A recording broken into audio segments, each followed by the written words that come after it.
Aeroplani i tipit Doomsday apo dita e Kiametit është parë duke fluturuar mbi Kaliforni për herë të dytë brenda 2 muajsh.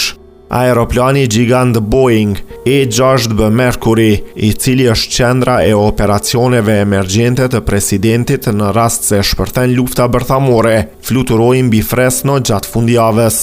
Shefat e aeroportit thanë se po kryen të afrime në vendngjarje dhe kaloi 2 orë duke bërë uljet e improvizuara, duke i lënë shikuesit të habitur. Aeroplani shërben si një platformë kontrolli bërthamor dhe një post strategjik komande. Nëse aeroplani do të duhej të kryente misionin e tij, SBA-t mund të ishin duke u drejtuar drejt një lufte bërthamore. Platforma mund të kontrolloj bombardues, raketa dhe nëndece me raketa balistike. Mund të qëndroj në ajër deri në 12 orë pa u furnizuar me karburant dhe është i aftë të furnizohet me karburant në mes të fluturimit për të zgjatur misionet edhe më gjatë. Është ndërtuar për të mirëmbajtur komunikimet globale dhe për të vepruar edhe nëse qendrat e komandës toksore janë të paaftë, duke funksionuar në thelb si një pentagon i lëvizshëm në qiell.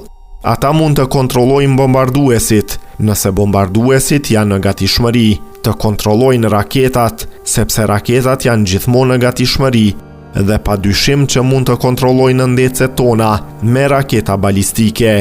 Është e gjitha e kombinuar në një, tha General Major Garrison për Fox 26.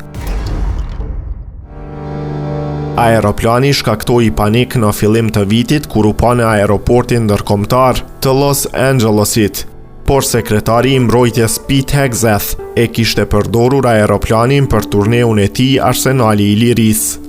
Shfaqja e aeroplanit Doomsday vjen mes konfliktit në linjën e mesme midis Iranit dhe SBA-s e Izraelit. Lufta është ndjerë në të gjithë SBA-n. Çmimet e derivateve janë rritur ndjeshëm, duke tërhequr vëmendje nga lindja e mesme në një luftë që e ka ndryshuar përgjithmonë Iranin. SBA dhe Izraeli vranë udhëheqësin suprem të vendit Ayatollah Ali Khamenei në fund të muajit të kaluar.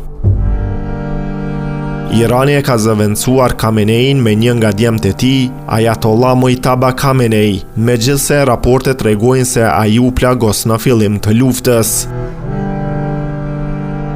Presidenti Donald Trump dhe Hegseth treguan se e marta do të ishte dita më intenzive e bombardimeve në Iran. Sot do të jetë përsëri dita jonë më intenzive e sulmeve brenda Iranit, më shumë luftëtar, më shumë bombardues, më shumë sulme, inteligjenca më e rafinuar dhe më e mirë se kur, tha Hegseth në një konferencë për shtyp në Pentagon.